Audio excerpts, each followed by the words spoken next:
Welcome to the Born Unbreakable podcast. I'm your host, Coach Des, mindset motivator and lifestyle entrepreneur. From lost trauma, disappointments, and devastation to healing, hope, and betterment, what has grounded me is my unbreakable spirit. We all have that spirit within us. Every week, I'm here to inspire you with stories of perseverance and growth. My mission is to help you crush self-limiting beliefs and to be unapologetically you. You are your only limit, so take action today. Let your unbreakable ride begin now. This episode is brought to you by Brasserie.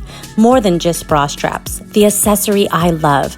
With styles from dainty to daring, you will too. Click the link in the description or go to brasserie.com and use promo code BUSHIP to get free shipping on your order today. Welcome to the Born Unbreakable podcast. I'm your host, Coach Des, and today I'm really excited for the guest that I have, Alexa Negrete. Did I say your last name right? It's Negrete. It's like spaghetti. Negrete Yes. Spaghetti Yes. is on the show today. And it's really special because she is a part of an organization that I'm very passionate about. My good friend Kim Carr is a co-founder of #ICanHelp that's focused on really using digital for good and deleting negativity from social media. That's how it started a few years back, and it's turned into so much more since then. I've been fortunate to do mentorship for the organization and be a partner in supporting so much of what they do. But Alexa has a front row seat to all the action because she is the intern coordinator and has actually been a part of #ICanHelp since 2015, which is a long time now. So that's like 6 Yes. years that I'm all doing math I know, at the I'm end of counting. the day. I'm like, wow, are you smarter than a fifth grader right now? Right. Probably not. But for 6 years, you've been a part of an organization that has really been about empowering students and also, I would say, empowering everything around education. So students, I think, are a huge aspect of it, but I also think that empowering parents and teachers and the community is another big aspect of it. So a little bit more background about Alexis is that she's also interested in education because she's studying early childhood education and even going to be pursuing a master's, which I think is so exciting. And you clearly have been influenced by the kind of work that you do and the fact that you want to spend and dedicate a future career to doing things with students. So thank you for being here. Thank you for having me. I'm so excited. I know, I'm so excited. I'm excited too that I actually had a chance to see you in person I know. because I of felt the recent photo shoot that ICanHelp had. yes. In my mind, I thought we had met before, but then afterwards, I realized that we've only seen each other on Zoom calls. And so it was so nice, like you said, to meet in person. And that's what's really cool about I Can Help is we're all virtual, and so there are so many people from all over the country and all over the world who work with us. And so whenever we get to have little family reunions or little meetups, it's always so much fun to meet everyone in person. Yeah, I know. It was so cool to actually get together, even though it was, 100+ degree weather and all of that Yes. in the hot California summer. But you're in Arizona, so you know exactly what that's like to be melting. Yes, just always And melting. exactly. But I really wanted to start out by asking you, it's been 6 years, so how did you get involved with I Can Help? How did you meet Kim? Where did the journey start for you? Definitely. So I Can Help started was by Kim Carr, executive director, in a town called Byron in California at Excelsior Middle School, where Kim was a teacher. And Brentwood, which is where I grew up in the Bay Area in California, is one of the neighboring cities to Byron. And so as I Can Help started to grow, Kim started to go to tour schools to talk about I Can Help at school assemblies. And so my middle school was lucky enough to be one of the schools. And so she came to my middle school when I was in 7th grade. And at that time, there were a lot of Instagram accounts going around that were like ship accounts or gossip accounts. So shipping students together, gossiping about students, spreading fake rumors, things like that. And my friend, Allison Kim, she was inspired by Kim's presentation at I Can Help at our middle school. And she was like, Alexa, I want to create an account about our school, but I want it to be positive. And so she had this idea for an account called Bristow Compliments, where the whole premise was we would anonymously compliment kids at our school. And so did that starting in seventh grade and continued it through eighth grade. And now I'm going to be a sophomore in college, and the account's still going. We hand it off to new owners each year, which is really awesome. Um, and how I got to actually meet Kim one on one is we told her about the work we were doing and how we were inspired by I Can Help, and she and Matt So, with our other co-founder, came to our middle school and shot a video about our project. And then we had to unveil who we were, and of course, being in eighth grade, it was so exciting. It was a full Hannah Montana moment, it felt like to us. Oh my gosh, And that's so pretty big. it was It's so like much a fun. big reveal. Yes, it was so much fun. So, I Can Help filmed a video about us, and then another organization called Rachel's Challenge also filmed a video about us. And that video that I Can Help filmed has been shown at schools nationwide that Kim has gone to speak to. And so it's been really cool over the years to see other schools create accounts inspired by ours. I mean, Allison just had this idea because she wanted to see positive change online at our school, and to see the ripple effect of that has been awesome. And then so with that project, we were invited to the first ever Digital for Good event in 2017. And Kim Kim being Kim is the most casual person ever whenever she asks you to do something. And so one day I just got a text from her, and she was like, "Hey, do you and Allison want to go to Twitter?" And I was so confused. I was like, "Twitter headquarters?" I was like, "What do you mean?" And so that's where the first Digital for Good event was at Twitter. And then after that, really got involved with the I Can Help student internship program.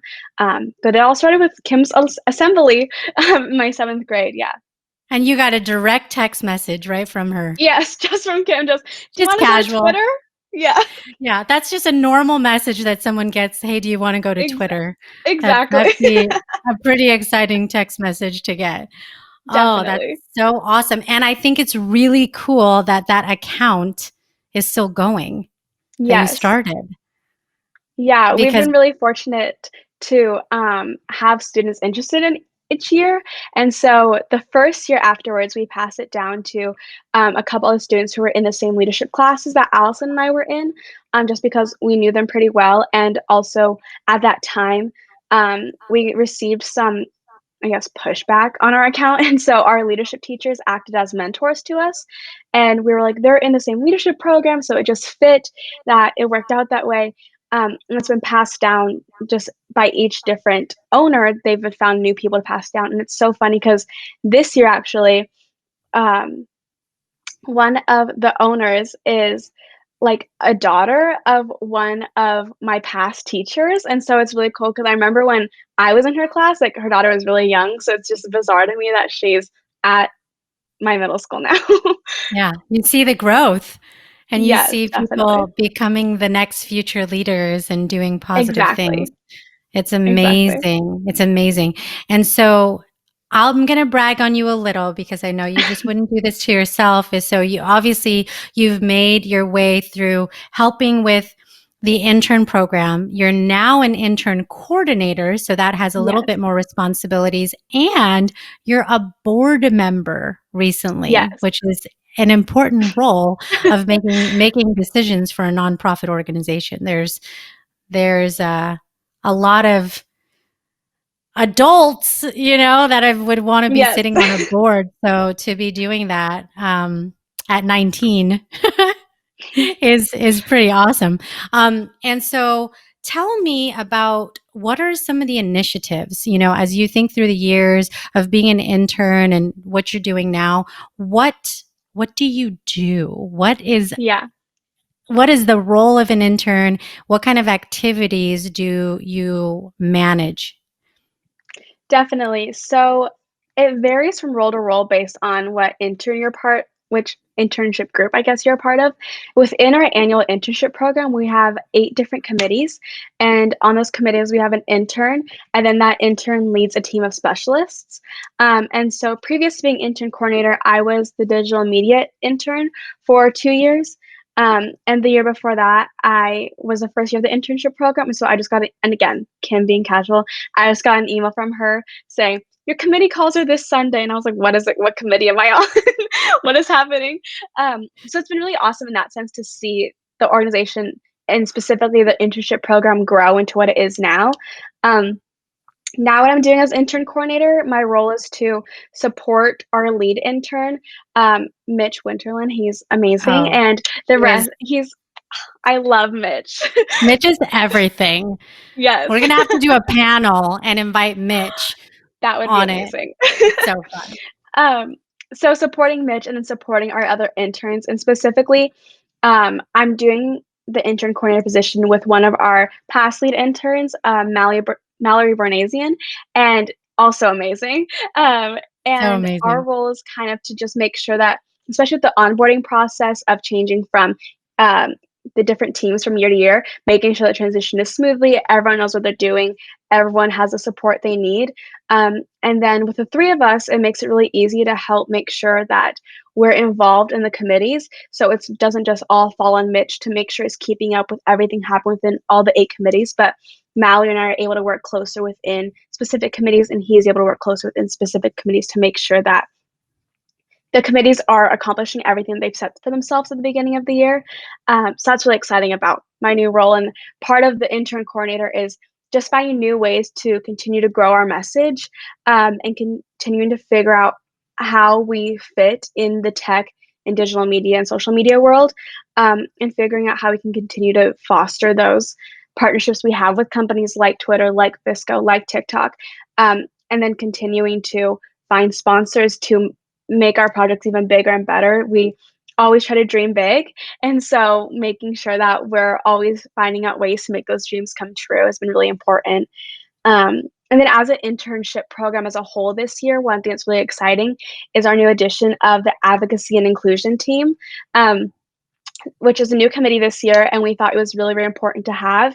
And so we just really want to emphasize that everything that we're producing for I Can Help is as inclusive as possible, and we're really looking also to work more in legislation. Our intern for that committee, Finn, he has worked a lot within advocacy and legislation work in Oregon. He's a high school senior, and he's phenomenal as well. And so I'm really excited to see where that committee goes this year and how they kind of set the precedents for all the following advocacy and inclusion committees to come for I Can Help. That's so cool. So I'll put you on the spot a little because Okay. I'm trying to remember if I got this information, but do you know how many interns there are now? I know. So there are, as far as interns, there's 8 interns, and there's me, Mitch, and Mal. As far as the intern program as a whole, I do not know.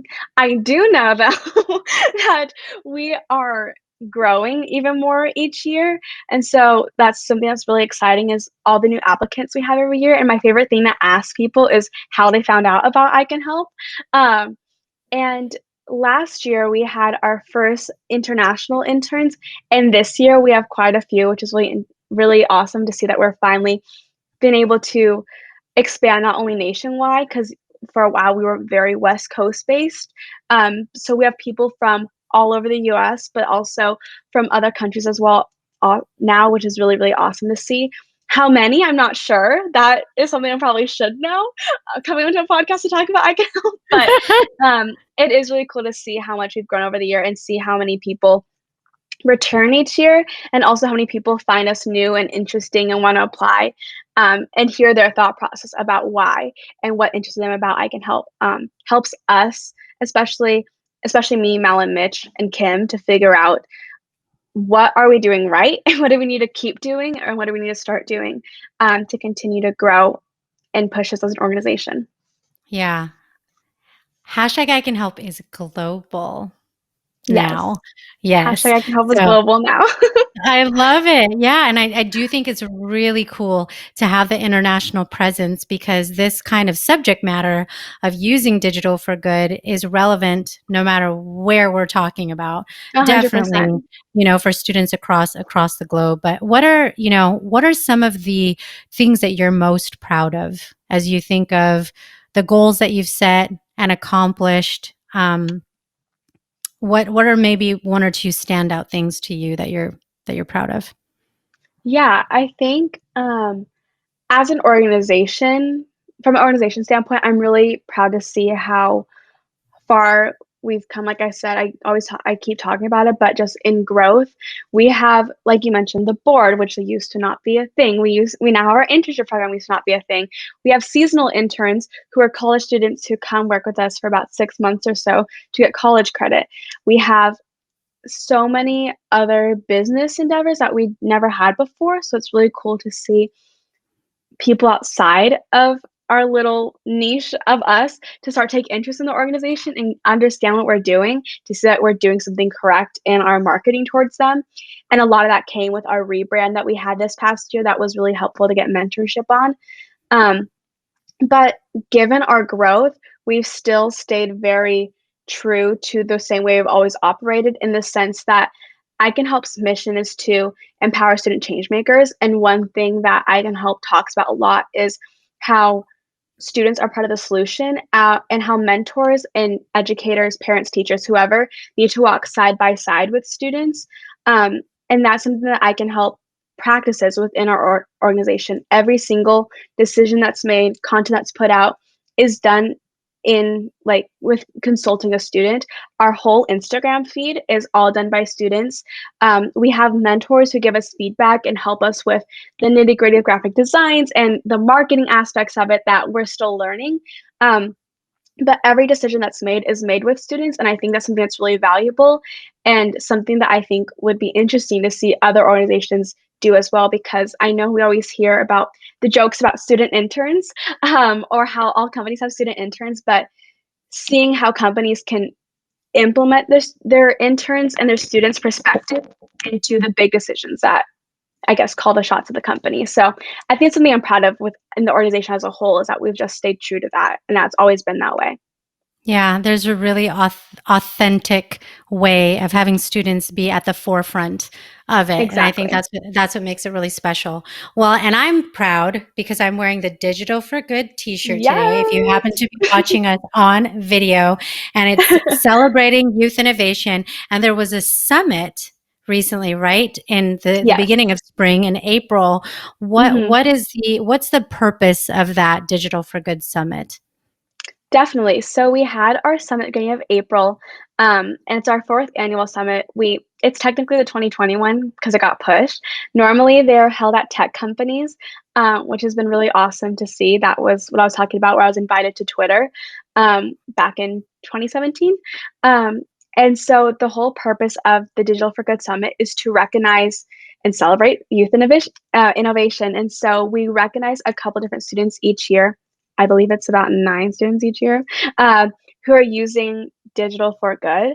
And so really just celebrating them and their accomplishments, but with something that's been awesome to see us add over the past couple of years to the digital for good process is mentorship. So each of the winners is paired with a mentor to figure out how to further their project and how to continue spreading their message and how to continue taking it to the next level, which is really important. Like I said, students walking side by side with mentors. And so these projects include everything from like one project that was this past year was teenager therapy, and they have a podcast that's blew up. They have a podcast that's about what it's like being a teenager, but it's been really awesome because teenagers feel like they have someone to relate to, and they talk about really important issues that would seem taboo for teenagers to talk about, but it's things that need to be talked about and discussed because it's reality. And so that's been a really awesome project. Um, One of another project that we had this past year was the Ability app, where Alex Knoll he made an app that it almost acted as kind of like a Yelp for, in a sense, where people could go on and review/rate how accessible a restaurant or park or library is to people with disabilities. So, does it have ramps? What are the accommodations that it has for people with disabilities?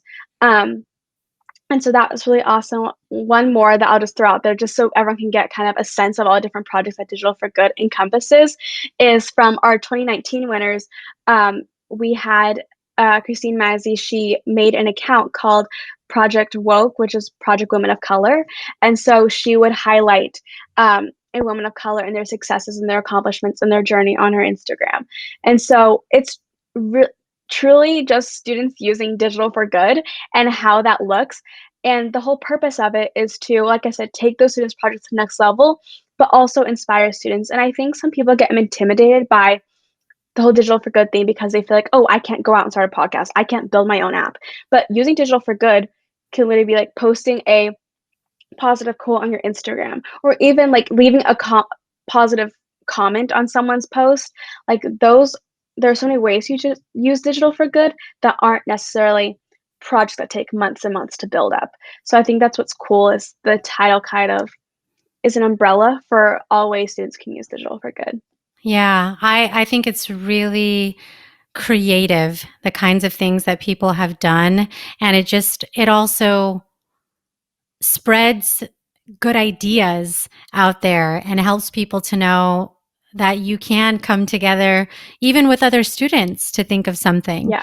that can impact others. And that is really such a big advantage. You know, it's amazing how social media can is a double-sided coin. You Yes. know, on the one hand, it can be all of the things that you're talking about, which is what we want to promote. That's why we're here Mhm. talking about this subject. But part of the challenge is that for every positive thing that's out there, there's something negative. Mhm. And that is what we're wanting to have an influence on because things like cyberbullying, fake accounts, like you talked about, are real. And when we can flood, these mediums with things that actually do good things, it really pushes those negative things to the side and doesn't give it the light that those people would want it to have, which I think Exactly. is really Yeah. important. One of the conversations we've had a lot in the past year, especially with COVID and quarantine and everything, is the importance of digital wellness. And that's something we talk a lot about is, you know, like you said, it is a double-sided sword, that social media is like it can be used for so much good, but it could also do so much harm. And so we've talked a lot about within the organization, but also in our posts and curriculum and things like that that we're producing about cancel culture, how to practice digital wellness, what that looks like on different apps, what that looks like, how it may look different from you versus someone else. And so I think that's a really important conversation that needs to be continued and that conversation needs to happen in all schools because every student is affected by social media, whether people realize it or not. Um, and it's such a part of today's society and specifically Generation Z that it's inevitable to talk about. So if you're going to talk about social media, supply students with the tools to be able to use digital wellness and combat that negativity. And like you said, be able to use it in a healthy and positive way. Did you see the Netflix? I think it came out last September. That show called The Social Dilemma. Yes. Yes. So um, it was really eye opening. So anybody Mhm. who's listening at this point, it's been out for a while now. If you haven't watched The Social Dilemma, is pretty interesting, and it kind of shows the different leaders from companies like Facebook and other digital, based type social media companies, leaders talking about how the intention of social media is for the things that we enjoy: connection, staying updated, and especially if you're somebody that's marketing something that's awesome, right? You can Mhm. market your products, your services, but at the same time, it can have a side effect where you get sucked into it in ways, to your point about digital wellness, aren't necessarily healthy. I Right. personally would fully admit right now, once I see the Instagram, beauty ad for some new thing that came out, or Right. those leggings are so awesome, or whatever it is, it has algorithms that are Mhm. purposefully sucking you in to purchase things and stare at Yep. things longer. And then that's when you're like, oh my gosh, my screen time is out of control. And, all these things happen. Anyways, going back to, the learning from the social dilemma, one of the things I found most fascinating about it, and I don't want to give it all away, is just the impact that it has had on young people. Yeah. And when we think about things like, um, okay, so the dopamine that happens when you get likes or Yeah. comments, let's say on your Instagram feed or your Facebook, or if you don't, if the opposite happens and you don't get that, and what it makes you feel like, oh, nobody's liking my picture or whatever it is, um, and things that impact your mental health, like suicide, as an example. I know I've talked with Kim about that before, and I know it's fascinating to see the numbers and how they've changed since the inception of more use of social media, because it's easier for people to have comparison of, well, my life isn't like this, I want it to look like this, it doesn't, I feel bad about myself, and now I have thoughts and Yeah. everything, and then that's not so healthy. So with all of that said, besides telling people to go watch that show, is for you, going back to wellness, because that's what triggered my comment about the show, is what have you done personally to manage your own wellness and all of the traps that you can fall into with getting sucked into maybe being on your phone all day? Definitely. My screen time is out of control. I hate to admit it, but I hear some people say they have high screen times, and then they read what theirs is, and I'm like, mine is so much higher than that. I'm like, oh no. But I think one of the things that I talk about a lot when I talk about digital wellness is controlling the content that you're consuming. So looking at who you're following. The other day, I was going through my Instagram stories, I was tapping through. I was like, so many of these people I follow, and yes, I want to know how they are. Yes, I want to know how they're doing, but I don't want to see their story post every single day, or I don't want to see maybe a certain brand. Like I may like their feed post, but I don't want to see their story post. Or maybe just like right now, you're not mentally in a state where you want to see those types of things, but you don't want to unfollow them. Muting people is the best thing to ever exist on Instagram, where you're able to mute people, and if you wanna go check up on them, you can go because you still follow them, but they don't show up on your feed, and so you're not struggling, like you said, with that comparison. Um, I fall into a deep hole on TikTok. I can scroll on TikTok for hours, um, but Yeah, something we might yeah, need to do a TikTok's session on how to manage your TikTok time. Yeah, yikes. yes, TikTok is dangerous. Um, but one of the things that I've done for my TikTok is I will follow people who are only posting positive content or content I'm interested in. So going into education, I follow a lot of teachers on TikTok. Um, and I also follow random people. Like I like watching people restock their fridges. Like that's interesting to me. Or just like little things like that that yes, it'll show up on my For You page, but those things I know like when they do show up on my For You page, it's like exciting for me. So I'll follow those people. And when I know I've spent way too much time on TikTok, but just something in me like can't get out of scrolling, I'll switch over from my For You page to my following page because that content it's interesting and I genuinely enjoy it, but since I follow so many teachers, sometimes I'll get repetitive and eventually I'll just end up closing the app. And so figuring out like how to balance and figure out what works for you on how to control your screen time. Um, being the digital media intern for I Can Help over the past 2 years, I have I've never, like, taken a digital detox.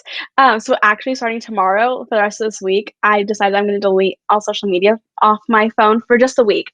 But I'm still gonna go on Instagram and like at I Can Help Official on Instagram's post, to get that engagement up. But I know some people have taken digital detox, and I'm like, my screen time's out of control. I'm purely just scrolling and clicking on apps out of habit, and I'm not gaining anything from it. And so And when social media is used the right way, it's interesting, it's entertaining, it's valuable to you. But now I'm just scrolling mindlessly. And so I think removing that for a couple of days and then going back, I think I'll get bored of it more easily. And I'm like, okay, I don't need to do this. I have other things I'd rather do with my time. So a good digital detox never hurt anybody. Right. Yeah. It wouldn't hurt the kids in that show. They had Yes. to, put their phone in some sort of container where you couldn't get to it for a certain Yes. amount of time. I think it's supposed to be for food. So you Yeah. don't eat certain snacks, but then, they put it in the jar and had to break it to get it out of there. Um, and that's a really good suggestion. I think everybody can do that every now and then to get yourself out of that monotony and also just the habit. Like I think it Yeah. becomes it's subconscious almost, just like, 100%. we wake up and we brush our teeth. It's just automatic, right? Like you wouldn't Mhm. but sometimes you wake up and all of a sudden the phone is in your hand. You haven't done anything yet. Right. You haven't even gotten out of bed. You haven't eaten breakfast. You haven't brushed your teeth. And meanwhile, you've spent 30 minutes just scrolling mindlessly, like you said. Absolutely. There's little things like that in your routine that you can change so that you control your time and your phone doesn't control you. Right? That's the goal. That's the goal, people. If there's one tip Yeah. you get away from this podcast is to see if you can do a digital detox for at least a week. I A think week. Yes. that's a good place to start. Doing it for Mhm. something longer. I've seen people do it for like a month and they'll even actually say it out loud. As far Yes. as like post it on social media to say they're taking a break from social media. Right. And say, hey, just so you know, I'm not, didn't fall off the face of the earth, but I'm Right. taking a break. I'm taking a time for me. And it's funny because I bet you if we all did that with the amount of time that we spend each day, how much we actually could accomplish doing a lot of other projects. 100%. I spent I during the school year, I was looking at my screen time and I was like, "When am I doing anything else besides going on my phone?" I was like, "When do I have time to do anything?" But and I don't even realize my screen time building until I get the little notification on Sunday that's like, "Your screen time went up 6% this week." Yeah, And you're like, yeah. "Oh, no." Uh-oh. Yeah. I'll give you a little bit of a pass though because of the role that you have. You sort of have to Yes. be That's what on. I'm gonna blame it on that. Sure. Yeah. Like I have Sure. to do it, I just have to try It's not to for do it all work. day long. Right. It's for work. I have to. Come on. I'm doing research. Exactly, exactly. But yeah, that's awesome. But one of the questions that I wanted to ask you about too, especially because you've been a part of this organization from actually middle school to high school to college. You've been able to Yes. see almost, multiple, a whole generation, if you think about how long you are in a certain school, right? Um, Mhm. like takes you 4 years to finish high school, 4 years to finish Right. college, and you've been involved for so long.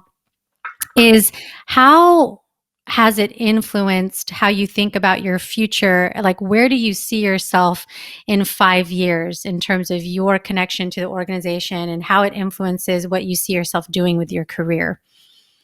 Definitely. I think, um, I can help really taught me about the importance of conversations to have with students. I mean, now that I'm in my teaching program in a college, I'm learning about, obviously how much of an impact the things you say in the classroom have on students and things like that. But I started paying attention to those things when I was in high school because of I Can Help. Because I Can Help was talking about you need to talk to your students about digital wellness. You need to talk to them about mental health. So I took note of how my teachers would respond to digital or mental health concerns. And so I kind of got to, as a future teacher, build my little teacher toolbox in a sense, to do it that way. So I think that's been really interesting to see over the years, and especially with how social media has evolved over the years. I mean, when I was in seventh grade, Instagram and Snapchat were like the main things that people went on. Um, and now, I mean, we have TikTok and like I'm on Twitter now and things like that. There's just so much more to it. And so seeing how the social media platforms have evolved and how the conversations have evolved over the years, um, I think will really impact me in my teaching. Granted, I'm teaching early childhood education, but I mean, if I'm in an after school program or working with upper elementary students, having those conversations, even just understanding the importance of mental health conversations and more specifically mental wellness conversations in the classroom. Like I've seen a lot of teachers, which I'm planning on doing in my future classroom, having a calming corner to teach students how to regulate their emotions and how to, decompress when they are feeling overwhelmed. And so just being more aware of those different things and, like I said, building my little teacher toolbox. Um, as far as where I see my future with I Can Help, right now we have lots of curriculum for students, for teachers to implement with their students in high school and middle school. Um, and some of it could be used in upper elementary, but I would love to down the road work with I Can Help to figure out what curriculum is needed for almost like the entry level social media user of like third graders and second graders who have phones. Because, It's only going I to mean, happen more and more, right? exactly. And there's so much in this little box that controls our lives. And to think of a 8-year-old who has all the access to everything I have access to, it's figuring out how to explain the important concepts that need to be communicated of digital wellness, of safety online to an 8-year-old and to a 9-year-old, and to their parents as well, to get them to understand that, like I said earlier, social media and technology is inevitable. So how can we get ahead of the conversation to give your students the tools they need to use it responsibly? That's so huge. And I love that because it is going to be sooner and sooner. Now there's kids that are under 5 that know how to download an app, and Yep. it's amazing how quickly they adapt to technology and are younger and younger teaching their parents how to do things with Yes. technology. So you're totally right about just getting in front of that. What are you most excited about being a teacher? That's such a good question. I don't know. I'm excited for all of it. I truly love being in the classroom with students. Um, and for a couple years, I thought about going into political science because I wanted to advocate for students, specifically like in the foster care system, who need support um, in schools and aren't looked at as kind of like a lost cause because they'll be transferring in 2 months or something like that. Because I know a lot of people in foster care system or um, whatever your home life structure is like, who are lacking the support they need to get the education they deserve. And so I wanted to go into political science to figure out a way to combat that. But eventually I ended up finding out that in the classroom is where my heart belongs. And so I'm really excited to just build one-on-one connections with the students. And being in early childhood education, I specifically love early childhood because these students are trying to navigate for the first time ever how to be a friend, how to be a compassionate stranger to someone, how to figure out what anger is within themselves, what makes them happy, how to talk to adults, how to communicate their feelings, along with all the academics of how to read, learning to count, things like that. But they're seeing the world for the first time, and the world is truly their oyster. They have no idea what they're about to learn. And in early childhood, there's such a sponge and such a desire to learn. And so being able to foster a healthy community for that and a supportive community where my students know that it's okay to make mistakes and it's okay to communicate how you're feeling. And being, like I said, being able to have those mental wellness conversations and give my students the tools they need that they can carry with them through 5th grade, through middle school, through high school, but setting those foundations for them is what I'm really excited about in my future classroom. They'll never forget that. I would love to be one of your students, Alexa.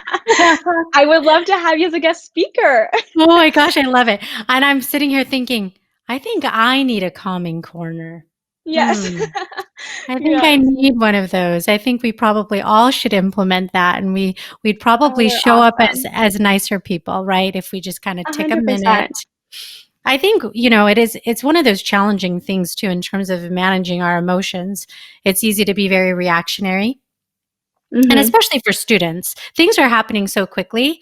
And when something happens that you don't like, it's easy to get upset. And if you don't know how to manage that, or you've only witnessed certain ways to manage that in maybe a home environment or you haven't been exposed, it is a difficult, situation, like you said. So I think Exactly. it's such an important thing that you're doing, and it's exciting just to hear how passionate you are about it. So one of the other important questions I have for you is, how would you say people can get involved in hashtag I can help? So let's say this is the first day, this is the first podcast that they listened to, and they decided, oh, social media, digital for good, this sounds kind of interesting. Okay, what can I do if I'm, let's say, a parent or I'm a parent with a student? How can I get engaged in a way that helps me to get involved and be a part of the great things that are happening? Definitely. Well, for our students, we take student volunteers all year round, and they help out with what our committees are doing. So if you want to come help work on the things we're working on within our committees, you can. All the information for how to get involved is at icanhelp.net, and there's little tabs up there for you to figure out whatever you want to get involved in. But you can sign up to be a volunteer on our website. And we are getting our volunteer program up and going, which is very, very exciting to see that process and get the volunteers connected with projects that are meaningful and important and impactful to them. And then, as far as educators, we again have a section on our website that has different resources of trainings, curriculum, worksheets, all that good stuff to start having these conversations in the classroom with your students. Can be found under the educators tab on our website. And then if you're someone like Coach Des who wants to help these students, you know, talk out their dreams, be able to walk side by side with them. If you're looking to help mentor these students, we're always looking for new mentors, and we have, I believe it's called specialized mentors, which is kind of they get to come in and help out when we do certain campaigns or special projects. And then we have committee mentors who help support the students throughout the full annual June year of the internship program. And again, that information can be found on our mentorship page of how to get involved and sign up and all that good stuff. Um, but for parents, I mean, there's so much information on our website. For anyone who's slightly interested but wants to learn more, we have a YouTube channel, I Can Help. We're on all social media platforms. Instagram is where we're really popping for students. It's at I Can Help Official, but then we have Twitter, which is at I Can Help. We're on Facebook. We're even on LinkedIn. TikTok is at I Can Help Official. So we're always posting new ways to get involved and even how to use digital for good on your platforms. We like to do little engaging things like today we had Meme Monday up. So just like using digital for good can be just using it to have fun. And so we have people vote on polls for memes. Um, we have little like question boxes to have like conversations sometimes. If you don't want to sit down and listen to a full Instagram live about digital wellness, we might have some little question boxes about digital wellness on there.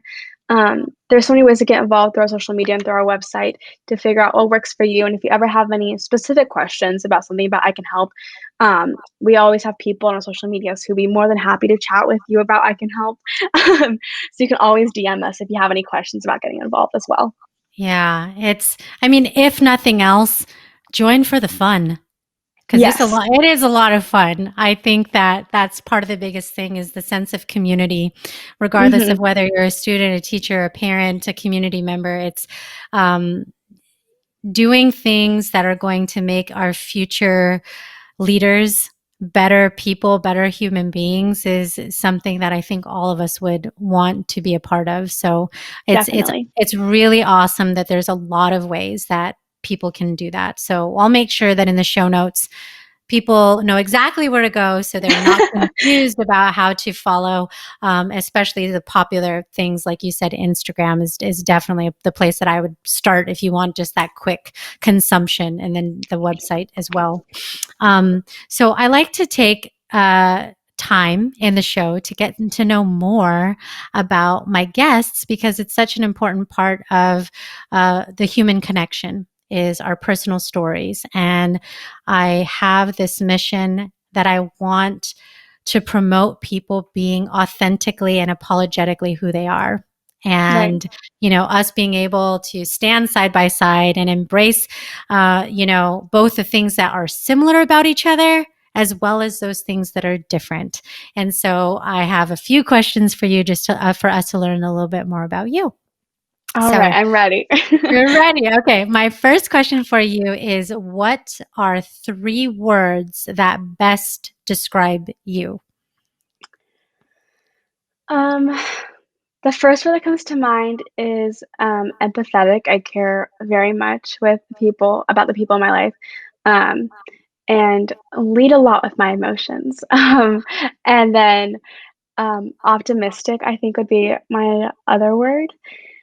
And my last word, I think ambitious. I think um, I tend to think I have a good work ethic. I could definitely do better, but I also am not afraid to dream big and then figure out what are the steps to make that happen. So I think those are my 3.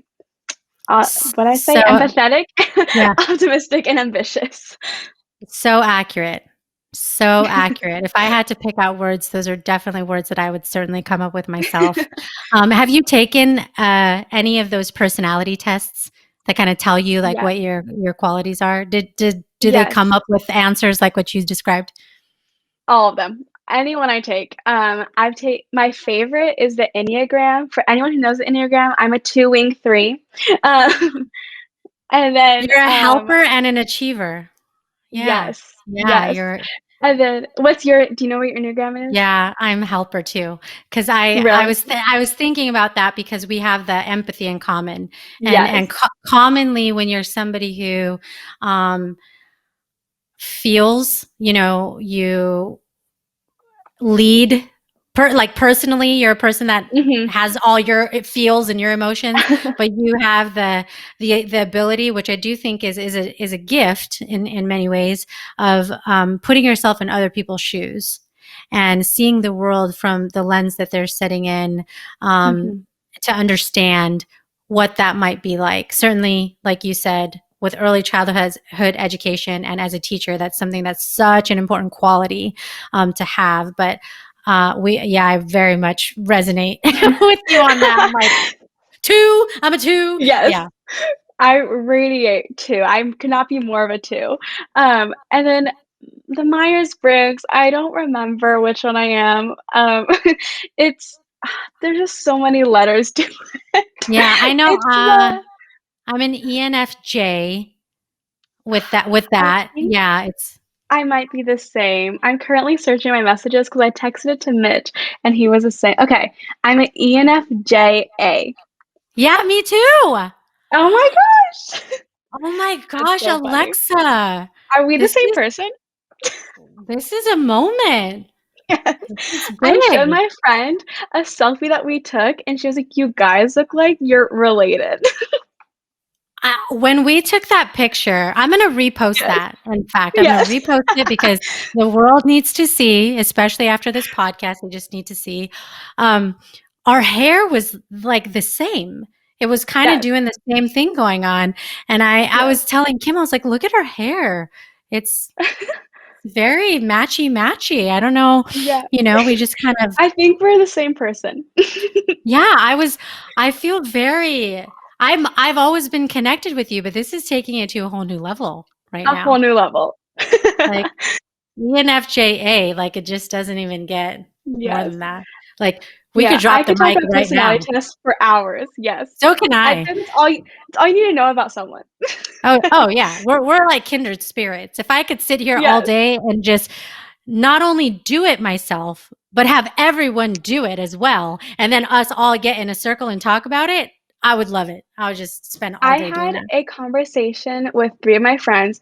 We talked for 5 hours, I think, about the Enneagram, just sitting there. Like you said, we all took the test, figured out what those types were, and dove in. It was like a therapy session, Yeah, you but it unveil was so so much. helpful. So helpful. I've even done it to where I've had people that I work with do it, Mhm. and then I'll put side by side all of our results, and it's a way to also leverage each other's talents and skills, Yes. because Yes. there's people that have talents and skills that I wouldn't personally call my strong suit. So I Mhm. know I can phone a friend and say, Yep. "Hey, you're really good with conflict and confrontation. So maybe Right. you could help out with this, and then I can help out with listening and being empathetic because you don't like doing that and everything. And it's like a win-win situation. So 100%. Love it. wow. What an eye-opening question that was. So much more that I got from that than You I should ask anticipated. everyone, what is your Enneagram and Myers-Briggs? Oh my gosh, that would be such a fascinating thing. Yeah, I would love to. I'm gonna add that to the list of questions to ask people. I think that's super fun. Okay, so my next question for you is, what is something that you're working on improving? Well, being my Enneagram 2 self, empathetic self, is I'm really just working on stopping the people pleasing and learning how to set boundaries for myself. Um, We are the same it's person. yeah, it's a process. I think in the recent years, I've gotten Kim, our executive director, would be so proud of me. I've learned how to delegate, which is really exciting for me. Uh, but mostly with the best boundary setting, I've learned how to set boundaries, but now I'm just really learning how to not feel guilty about it. So, that I think that's something that is just innate in me is kind of like wanting to make things as seamless for everybody involved as possible. Um, but my initial reaction be like, "Oh, like, I'll be fine doing whatever," just 'cause I don't know why. But and so I think just working through figuring out how to function, like, put my own realize my own needs are just as important as someone else's are, and then without the guilt part of it as well. So, that's Yeah. something I'm currently working on. And it's a process, I think, Yeah. again, going back to that comment around, things are a double-edged sword or a two-sided Mhm. coin, whatever analogy you would want to use, there are so many benefits to that, right? Yeah. It's being a person that is helpful and wanting to make things easier for people makes you somebody desirable to work with because people Mhm. realize that you're a good collaborator, you're a good communicator, you're very caring and compassionate. But then the downside, if you maybe take that so far, is you can deplete your own energy. Yeah. So you can become fatigued and then you get the brunt of having to put yourself maybe last. And then how do you manage all of your own things because you spent all this time doing these things for other people? And it's a Definitely. bit of a balancing act. So it's not a Definitely. bad thing, but it is a thing you have to manage. Yes. Something to just be aware of, I think, and what Yes. I've learned to realize in the past year or so. It starts with self-awareness, people. Yes. Starts with self-awareness. First identify the issue and then you can work on it, right? Right. Um, Right. so kind of in that light, the next question I have is what is a self-limiting belief that you've had about yourself that you've had to overcome? Um, that's hard.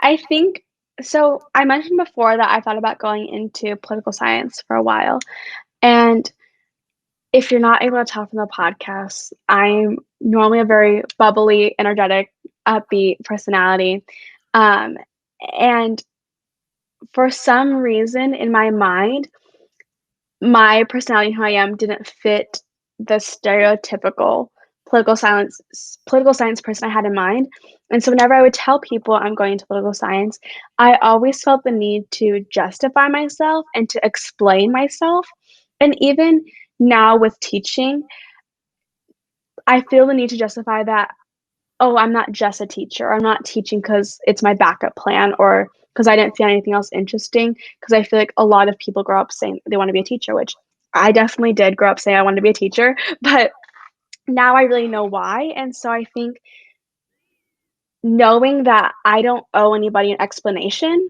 is something that I've had to learn and realize that what they think of what I'm doing or what I'm pursuing doesn't affect how I'm gonna pursue that and doesn't affect the impact that I'm gonna make in the classroom or the impact I would have made in advocacy work in political science, which I still plan on doing as an educator down the road as well. So, I think that was something is just realizing that I don't owe people an explanation. No, you don't, Alexa. No, you don't.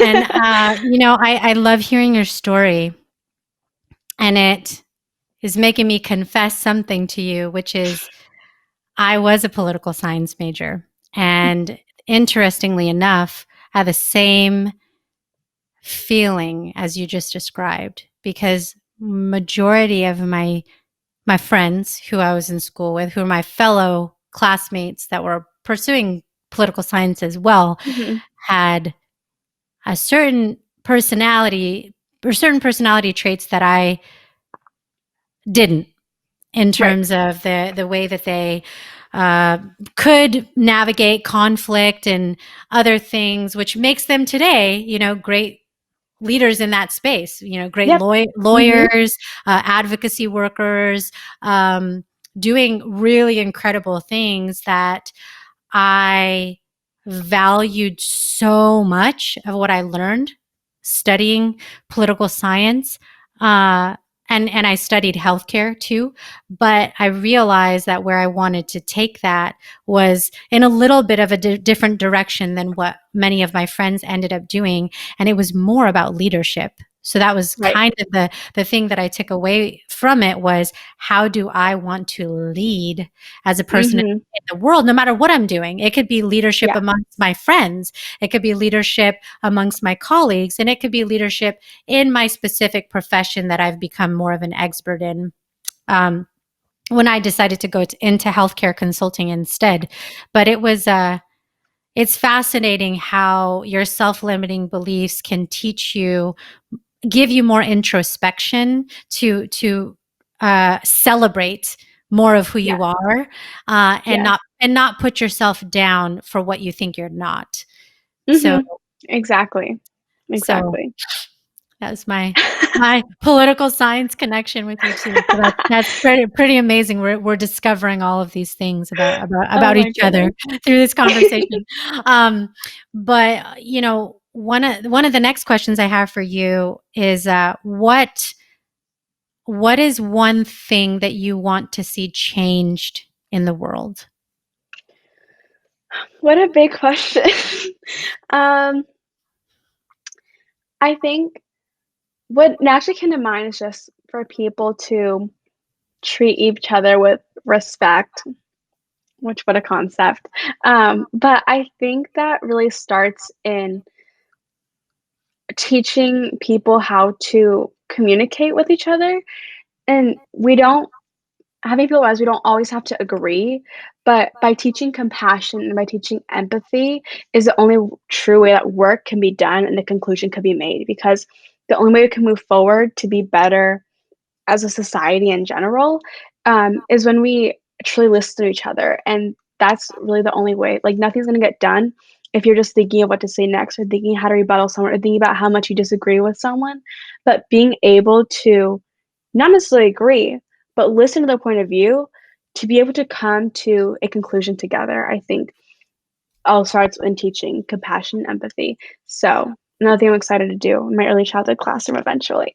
Yeah, I think the world would be an amazing place if that's something we exercised more, and recognizing that we can have different viewpoints and coexist in peace together, Mhm. and have a mindset that you can actually learn, Right. from other people, despite, like you said, learning doesn't mean agreeing. Mhm. And that's we probably prevent a lot of wars and fights and chaos that we see if Maybe. we, Mm. maybe not all of them, because there's a lot more Right. complexity to it than that. But I think it would be certainly a place to start if we had 100%. had more empathy and compassion. Okay. Next question is, what is one of the best pieces of advice that you've ever been given? Um, I was just thinking about this the other day, and because someone else had asked me recently, and I was like, "I don't know." Um, but I think it's more of a reminder than advice, but in one of my years in high school, I was going through a rough patch with a couple different things, and my guidance counselor, she told me, she was like, "Alexa, it's okay to not be okay," which I knew, and I had told so many people. Like, I've told that to so many people. I knew that.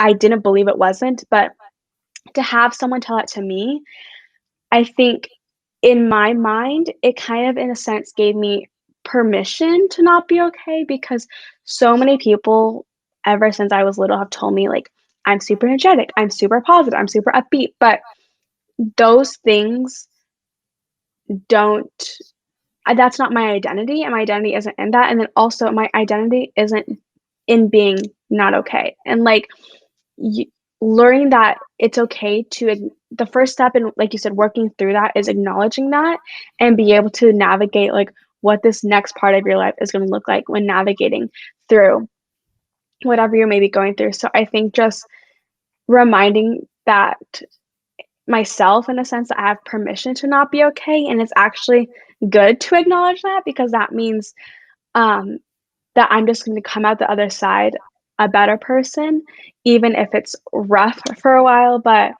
figuring out, like, "Okay, how do I support myself, and who do I go and where do I go to get support for this?" Because otherwise, then I'm just pretending and I'm just really digging myself deeper in a hole, so how do I start to get out of that?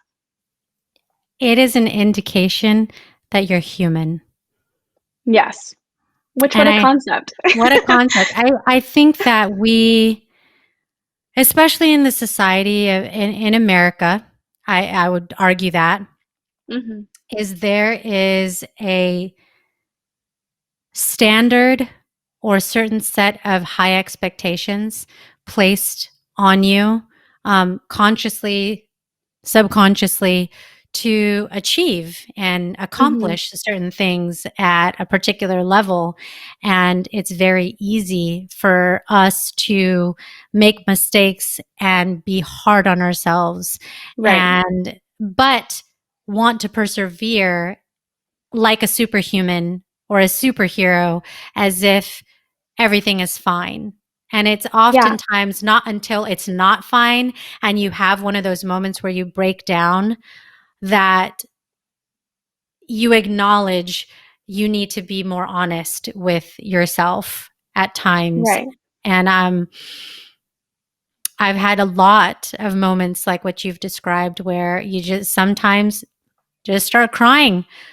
Yeah. Can't even, there's maybe different reasons why that happened, and would sit and beat myself up and go, "Sometimes you just need to cry, and it's Yeah. okay." You know, Mhm. And whatever, you need to do. definitely. And I think, like you said, we always think we have to persevere, but you can't really build resilience if you're not figuring out, like, what is hurting you, you know? Like, otherwise, you're just kind of putting patching it up and not really solving the issue. And, like, your podcast is literally called Born Unbreakable, and it's like the only way to build resilience is to figure out how to navigate through that. Mhm. What's that movie where they have the different there's joy and anger and Inside Out, I love Inside Out? Inside Oh my Out. gosh. Why I just totally drew a blank. Yeah. I love that movie. It's so cute, but it's such a cool way to acknowledge that. We Yeah, want joy. We want all our little bubbles to be joyful and create the little memory bank of happiness, of Disneyland and food and fun right. things. But there's also sad moments and Mhm. disappointing moments or angry moments. And it's an acknowledgement of the human character and the human being is we naturally go through all of those things, excitement and fear, happiness and sadness. There's a yin and there's a yang, Right. and it's we're going to go through that roller coaster all the time, even when there's so many things in life to be grateful for. So Mhm. I love how you're talking about acknowledging that, because it's just such an important process of giving ourselves, like you said, permission, to be in the moment of feeling exactly what we're feeling. Absolutely. So now the last and important question, because people are so engaged by you, is how can they follow you? So how would they follow you and be able to connect with you, or maybe even ask you a question about a hashtag I can help if they have one? Yeah, definitely. So to Follow and connect with hashtag I can help, like I said. Our Instagram and TikTok is at I can help official, and then our Twitter is at I can help. But we're also on Facebook and LinkedIn if you just search hashtag I can help. I'm on LinkedIn also. Shout out to my committee mentor from last year, Heidi, who taught me how to use LinkedIn. Just Alexa Negrete. You can find me within I can help's realm. And then for connecting or messaging, it's my professional Instagram that I made when I went onto Clubhouse because I had all these people following my personal Instagram, and I was like, I just post pictures of my dog. And so That's pretty much the my most pro important thing that you could yeah, post, so my professional Instagram that I never really post on, but I'm getting better, is at miss.alexa.negrete. And I feel like I'm gonna post there when I start doing stuff with my student teaching and really start to learn more about my role in the education world. I'm gonna be posting there along with my journeyings and endeavors with I Can Help. So that's where you can find me on Instagram. that's awesome. This has been so much fun, Alexa. Thank you so much for coming on the show. I definitely learned some new things, and I'm even more excited about what's to come with hashtag I can help, seeing what it's been for the last couple years and seeing the potential of what I know it's going to be in the next 5 to 10 years. Thank you so much for having me. This was my first podcast and it was so much fun. But I'm always be happy to talk about I Can Help. I'm truly so passionate about it. And so I was so excited to be able to come on here and talk about it and just brag about this really cool internship that I do. Yeah, it is pretty awesome. So, if for those that are listening, especially if you're a student and you want the opportunity to make such a really big impact, I think this is this really special way that you can do it. And it doesn't hurt that you get an international network as a result of that. Yes, Being able to make friends and learn from people in different parts of the world is a pretty cool and unique opportunity. So I love it. definitely. Well, we'll Awesome. definitely have to plan something where we can have Mitch and maybe do some sort of cool panel Yes. type thing and get real crazy. We could Oh do my we goodness, could that'd be plan that awesome. next. Ugh, and That'd be awesome. even have Kim here, and then it will get really crazy, and then it might end up like a Yes. TikTok video or something. Oh my Awesome. goodness. Oh, okay. Well, we will definitely be connecting in so many more ways, Alexa. Thank you. Sounds great. Thank you for having me. Alexa Negrete, like spaghetti. So awesome to have her on the show and be inspired by the journey that she's had with hashtag I Can Help from 7th grade to being a sophomore in college and seeing how she has now dedicated her learning to becoming a teacher to do early childhood education. I think it's such an inspirational story. And one of the things that I took away from spending time with Alexa is the beauty of influence. And I would encourage you to reflect right now in your life the influence that you have around you and what that is doing for you and your future.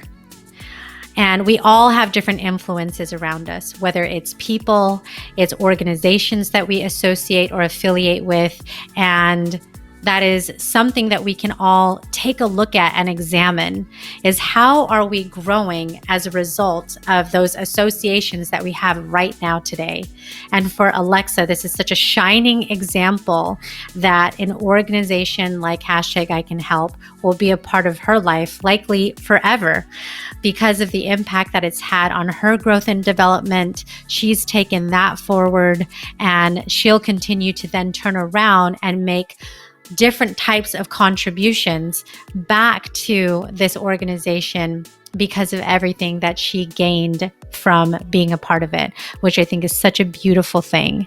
So with that, of course, I would not be diligent if I didn't say that you should absolutely follow hashtag I Can Help. I'm so proud to be a mentor and partner for the organization.